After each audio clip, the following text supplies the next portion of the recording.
Hey everyone, I actually have some really awesome news regarding Halo Wars 2, and for those of you who are on Xbox Live and don't necessarily have Halo Wars 2, you're essentially going to get the game for free beginning in this September, so I'll explain. Does this technically mean Halo Wars 2 is going, quote, free to play? I think you can kind of argue this if you're on console, and I'll explain in this video.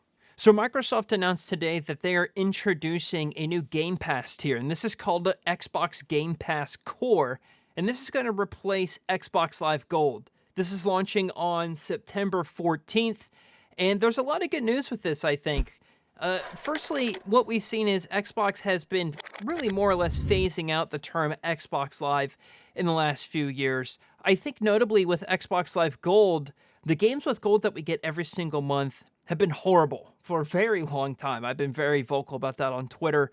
There used to be the 360 games. That was really the only thing that was worth it because when you claim those 360 games on Games with Gold, you actually own those forever. Those weren't part of your subscription. The point is that Xbox Game Pass Core is going to replace Xbox Games with Gold.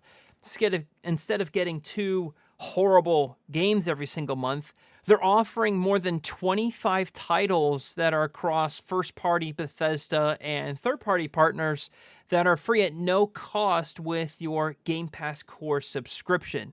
So I'm going to name off these titles. It's Among Us, Descenders, Dishonored 2, Doom Eternal, Fable Anniversary, Fallout 4, Fallout 76, Forza Horizon 4, Gears 5, Grounded, Halo 5 Guardians, Halo Wars 2, Hellblade, Human Fall Flat, Inside, Ori and the Will of the Wisps, Psychonauts 2, State of Decay 2, and Elder Scrolls Online. So this is actually huge because you need Xbox Live Gold, what's now called Game Pass Core, to play multiplayer anyway. There's no change to the cost of this subscription. It's going to remain at $10 a month or $60 for a year. You still need this again for console multiplayer. So if you need Game Pass Core, if you're playing on console, it's a requirement to get this. You're going to get Halo Wars 2 for free.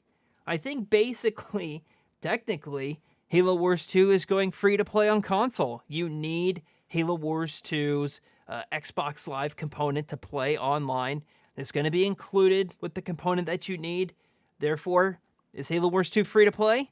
I think you can kind of make that argument. I'm not so sure. You're going to have to tell me if I'm wrong or not in the comments. It is important to know that if you get Halo Wars 2 on PC, the multiplayer is free. You don't need Xbox Live or Game Pass or whatever to play Halo Wars 2 online. What do I think about Game Pass Core ultimately? I think it's actually a really smart move, and I think this is really good. Microsoft pays developers for the Games with Gold to appear on that service. I guess, quote, are they going to save some money or get higher quality games in this service? I think so. A lot of these, almost all of these are now first-party games, and I think this is actually pretty great. If you get a console and you're not sure about getting the console Game Pass or Game Pass Ultimate, whatever it is, you can definitely try out this low-tier service and get a lot of great games. I mean, Doom Eternal, I loved Fallout 4, Forza's awesome, Halo Wars 2, of course. I'm a big dork for Elder Scrolls Online. There's a lot of good things here on this list, and I think this will be good things for all of these titles, including Halo Wars 2. I'm hoping we'll see a new resurgence in players. I do know with Game Pass Ultimate, you get Xbox Live included with Game Pass Ultimate, and of course that does include Halo Wars 2, so we are seeing a lot of new players joining Halo Wars 2 all the time thanks to Game Pass. But I think putting Halo Wars 2 in the lowest tier possible, the one that gives you console multiplayer, is huge. I'm really excited for this. I'm hoping this will bring a lot of new players to the game and therefore discover the channel for the first time. We'll have to see what happens with some of the numbers. I'll update you in Discord on how the performance of the channel does. But last time when Halo Wars 2 hit Game Pass for the first time, as a reminder, back when Halo Wars 2 launched, Game Pass didn't exist. You still had to buy Halo Wars 2 a la carte, like I guess how Sony does or Steam does and the Switch. So I think that was a big hurdle, a big commitment to gamers to pay $60 for an RTS that they weren't sure that they would like or not. When Halo Wars 2 did hit Game Pass some months later, we saw a huge jump in player count. It was very noticeable. You could see that's where the term Game Pass pleb came from, because we saw all these low-ranked nerds that we were playing against online. Let me be clear, I always love seeing new people join Halo Wars 2 and, have fun and enjoy it for the first time. So I am all for this, and I'm excited Halo Wars 2 is technically going free to play, no matter if you're on PC or console. I guess there is still the purchase price when you get it on PC, or you can get it through Game Pass. But what I mean is the online multiplayer for PC is free. And now, since you're going to be getting console multiplayer in part of Xbox Live Core, and Halo Wars 2 is included with that, I guess with your subscription, Halo Wars 2 is going free to play.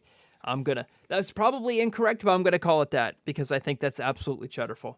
Let me know your thoughts in the comments down below. Are you a Game Pass subscriber on console, or are you on Xbox Live still?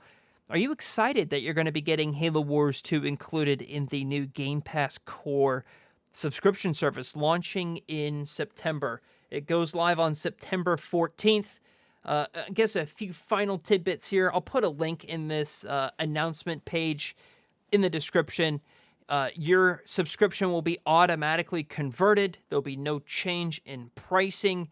You're going to get the member deals and discounts that you're used to. No more games with gold.